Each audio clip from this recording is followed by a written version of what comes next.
Hello everybody, today we are going to talk about the rise and fall of Tom Sachs and Nike. Now, if you are like me, you're not particularly arty and you probably only know of Tom Sachs through his Nike sneaker collaborations. But it turns out the guy is pretty big in the world of art. He is a sculptor, an installationist, filmmaker, a designer. He's Virgil Abloh's idol, has been massively influential on YouTube superstars like Casey Neistat, has a number of very wealthy and influential patrons like Nike CEO Mark Parker. And it's not just his art, but it's actually his studio and the way that he runs his studio that has made him famous over the years. And ironically, it's the practices within the studio that have basically led to this breaking up of Nike and Tom Sachs. And today we're going to talk about it. Let's start with the rise. In 2012, Tom Sachs created his first Nike sneaker called the Mars Yard 1.0. It was designed for Tommaso Rivellini, who was a mechanical engineer for NASA's Jet Propulsion Lab. He's the guy that designs the airbags for the Mars rover. And Sachs actually took the material called Vectran from those same airbags to create the upper of the Mars Yard 1.0. The sneakers were made to be durable and robust and tough, able to withstand the elements in Mars. The sneakers were actually designed for the Mars Yard, which was the training area where all of the simulations for the rover played out, and ultimately the namesake for the sneaker themselves. These were made in incredibly limited numbers for people that were associated with the project. These sneakers are incredibly hard to find and incredibly expensive when you do find them. 5 years later, in 2017, Mark Parker, the CEO of Nike, challenged Tom Sachs to make a sneaker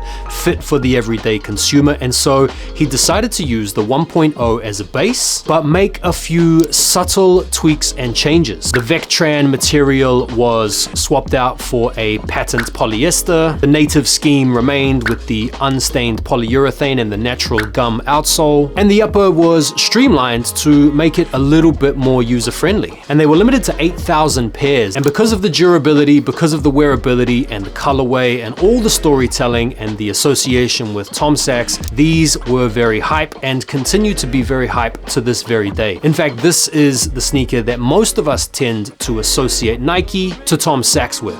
In 2019, he made another sneaker, this one called the Mars Yard Overshoe. This is basically the type of footwear you would expect to see an astronaut put on their feet when they go out into the elements of outer space. They're a little bit gimmicky, they're more of an art piece or a collector's piece, not the type of practical sneaker that you could wear unironically. Some people did decide to cut the excess material off them to reveal a similar looking shoe to the Mars Yard 2.0, but because of the galactic retail price at $550, these weren't as successful as the 2.0. Now last year we had the release of the Tom Sachs GPS, the general purpose shoe, a minimalist, everyday, do anything shoe. Its simple design and clean styling and durable materials made this a very big hit right off the bat. After this release, things were looking pretty good for Nike and Tom Sachs. They'd created a shoe that by and large, most people seem to like. They were making plans to democratize it so that anyone that wanted a pair would be able to get a pair. 2 more colorways of the Tom Sachs GPS would release, a mustardy yellow colorway, and we also had a field brown colorway. And right when it seemed like we were looking at the establishment of a new Nike cash cow in the form of this GPS sneaker with lots of exciting seasonal colorways down the line to look forward to, the downfall begins.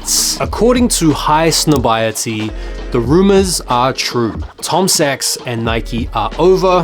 High Snobiety can confirm that Tom Sachs and Nike's partnership has ended as of May 2023. And so what happens? Firstly, we have to go back to February, where there was an anonymous job listing for an art world family that was so awful that it quickly went viral and was even reported on by the New York Times. Now, this art world family's identity was never confirmed, but because of the nature of the language in the job listing, a lot of former employees of Sachs recognized a lot of the language used, in particular reference to different types of systems. And so these Sachsisms that were found inside the job listing essentially gave it away and got this story rolling. A month later, a more detailed report explored alleged abuse within the Tom Sachs studio. Therein, reporters cited former Sachs employees as having personally experienced emotional, verbal, and physical abuse while working for Sachs. Some other wild things expressed by former employees of Tom Sachs' studio include seeing him walking around the studio naked, showing up in his underwear to Nike Zoom calls, and even nicknaming one of the rooms in his studio the Grape Room. Now, it should be noted that working in the Tom Sachs studio was a little bit like being part of a cult. And that's something that Tom Sachs himself has actually said. If you wanted to see a little bit more information on what it's like to work in the Tom Sachs studio, I'd recommend watching Tom Sachs's own video called 10 Bullets.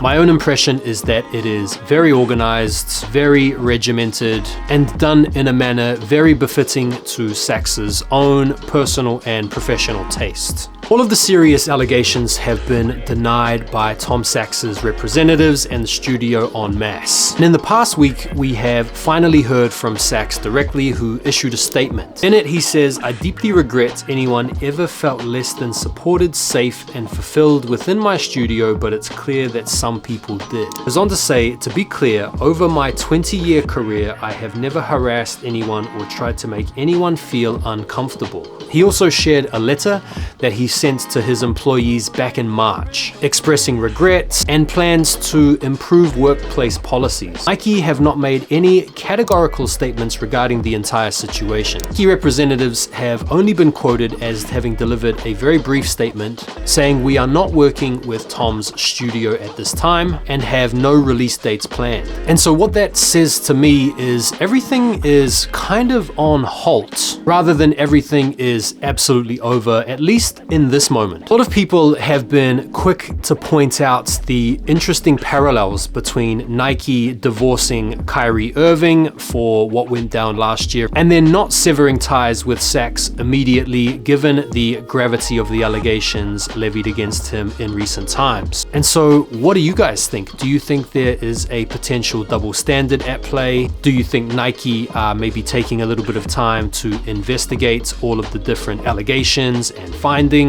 It would certainly appear as though Sachs himself has some contrition and certainly some regrets over the revelations. And even with the potential success of the Tom Sachs GPS sneaker, is it a collaboration that should probably be cut here and now if Nike wants to maintain some consistency and maintain the integrity of their reputation moving forward? I hope you guys enjoyed the video today. Please let me know what you guys think in the comments, and I'll see you guys on the next one. Take care for now, and peace.